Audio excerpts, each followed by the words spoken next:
Hi everyone, delonewolf here. Welcome back to the Sunday recap, my weekly vlog where I talk a little bit about my last week in games.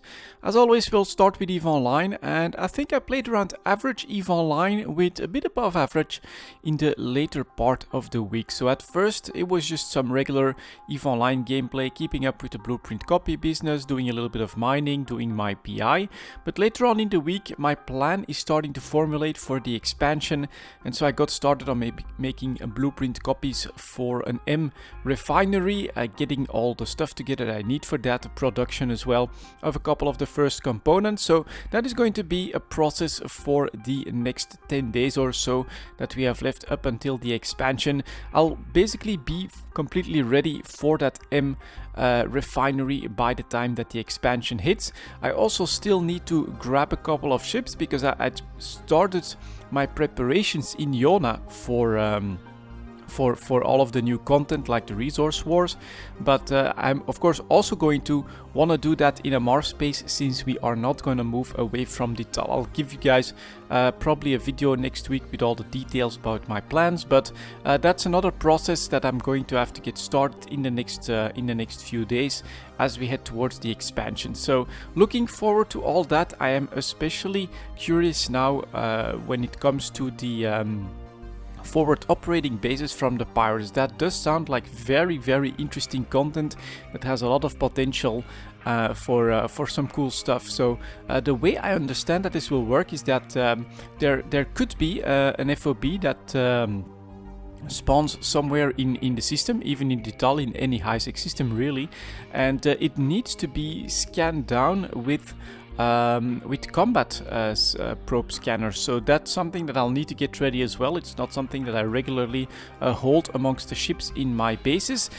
You'll be able to know that there is a forward operating base in the system because you'll see patrols from those pirates fly around, and what's interesting is that if they're left alone for too long, they'll actually start attacking players with bad standings to them, and potentially even structures, which is a feature that a lot of people have been asking for a long time. That is that maybe the NPCs could help clean up inactive structures, and so looks like CCP is going to make the first attempt towards that. This does feel like the potential tug of war that I was talking about, where you could also have forward operating bases for the empires and start getting those into low sec, and then you could get like the two sides that you wanna help, and thus create a dynamic environment with potentially more patrols for your empires, or potentially pirate patrols that'll annoy miners and other people in the system. So that is one thing that I think will be very interesting, and that I do look forward to seeing what the impact is going to be after the expansion. Next up we have some Heroes of the Storm, of course. That is something that I'm keeping up with because of the daily quests. I personally feel like these are right on the money. If you want to take it easy, then you can just play 1 to 2 games a day and you can still complete those daily quests without any problem. Last week though, I felt like playing a little bit more.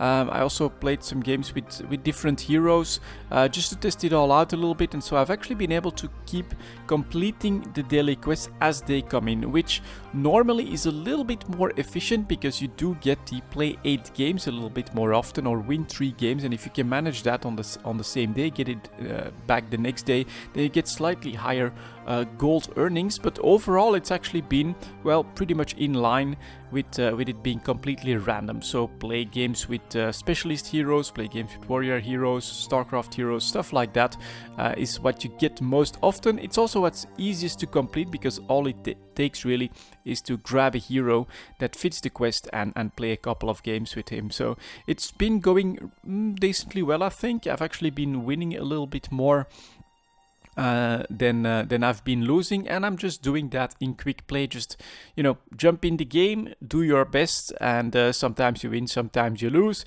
Try not to rage too much. That is something that I was starting to notice at the end of the week, that because I'm playing a little bit more Heroes of the Storm, I also feel a little bit more engaged in the games and get a bit more angry at my teammates when they make mistakes. But overall, it's definitely still a very fun game. You have different playstyles that that you can prefer. So I see people that do enjoy the warrior playstyle. That's my least favorite. I personally prefer to be the specialist, so especially a range specialist, to be honest, so that I can basically try to position myself around the enemy team. If they leave me alone for a little bit too long in the lane, I can really push that out and grab those forts for the team, grab the XP for the team, and then just try to find a build that's also decently useful when it comes to the team fights. And there, of course, I have to like surround the perimeter and try to apply my damage in the right position. So I enjoy Heroes of the Storm quite a little bit. For now, I can pretty easily keep up with the daily quests for that, and that's exactly what I'm gonna do. For number 3, I also played a little bit more Stellaris, so that's a game that I've been playing with a new machine empire, trying out something new, and it started out really well. So the specifics of that new race that I created is that they are very fast pop builders. So that was a bottleneck that I discovered early on in the game. My first game with the machine empire is that you do grow pretty slowly, and so that is a little bit of something that creates a slow early start. So now I took pops that grow more quickly, so they're built more quickly. They're also cheaper. That's the 2 perks. So focusing on high pops, that worked really well. So I managed to grow quite quickly, just as with the previous game, you know, getting your colonies out as quickly as possible. But with the extra pops, I managed to keep my research up. That's a very big difference compared to the previous game. I didn't lag behind in research. In fact, I think that I'm running ahead of several of my neighbors when it comes to the research, having like tier 5 weapons before them and all of that good stuff. Massive pops. Your planets are full of pops very, very quickly. Thanks to that, I think normal growth rate is like 1.0, and my pops grew at like 1.4. So very good stuff. But I also chose an eradicator, so I can't talk to biological life forms in the game. And on the one hand, that means that you've got a lot less diplomacy to worry about. You always just want to exterminate them.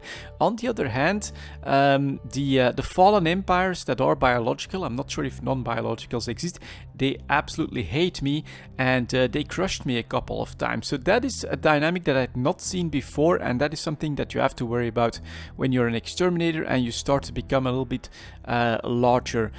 Those fallen empires will actually go to war with you if they find an avenue to do so. And funnily enough, in my game, I think there's 2 other exterminators and 2 other non-biological races. So lots of machine races there, but basically what happened was that the fallen empires all of a sudden, at least the one closest to me, decide to go to war against me. Their aim is to humiliate you, which cuts down on your influence, which is a big problem, because with the high pops, what you do want is to have high influence so that you can take all the planets very quickly, and then if you want even more growth, you can switch pops around from your full planets and then get stuff growing there again. But that doesn't work out, of course, when a fallen empire keeps humiliating you in a war that you cannot win, which cuts down on all of your influence and thus also cuts down on your growth rate. It really is a bottleneck that I can't work my way around all too easily. I mean, I am going after a couple of the other biological empires nearby. Of course, those all ally up against me, so it's not an easy game to be an exterminator, basically. That is something that I'm finding out with this one. We'll see how we continue with Stellaris. I definitely have a lot of fun with it, and for me, the Synthetic Dawn DLC has been very, very nice, because I do enjoy the machine empire playstyle. I just need to, I think, find the right one for me that is going to allow me to like conquer the entire universe. And the exterminators, well, it doesn't really work like that if the fallen empires completely hate you right off the bat and actually want to keep you in check actively. And finally, we have a little bit of Eve Valkyrie. I really didn't play that much of it. I think that basically there's 2 big differences between the hooks that Heroes of the Storm has in me and what I'm experiencing with Eve Valkyrie. So first of all, the daily quest with Eve Valkyrie, I can't keep up with that. Some of them are so tricky. You can only switch out 1 quest a day that I can't say, well, I want to at least complete one quest every day. Just that's going to take too much time, and I can't do that. So I'm really comparing Eve Valkyrie a little bit more with how I was playing Overwatch when I was playing it. Just jump in on the quick play games, play a couple of games to have fun, try to relax, and then alright, move on to the next thing. I usually actually play Eve Valkyrie to end my evening, so maybe 2 or 3 times a week is how I'm playing the game. But there's completely no focus on the daily quests, because you know, some of them are really tricky. I feel personally like if they want really for the daily quests to be hooks into the players, that they would need to maybe have a bit of a clearer path of the rewards that you would get for completing the daily quests, and of course that they should make them a little bit more easy to complete one every single day. So that's not a balance that they're going with, which I fully understand. I mean, in Heroes of the Storm you need the gold to unlock the heroes, and it's a free-to-play game, very big difference, completely different ecosystem. But when it comes to the motivation, of course there are completely different forces at work because of that as well. And when it comes to the aesthetics of the game, all of the extra stuff that you can win, like skins and the looks of your pilot, it really doesn't come into play when you're playing Eve Valkyrie. The enemies, you're mostly playing around the HUD.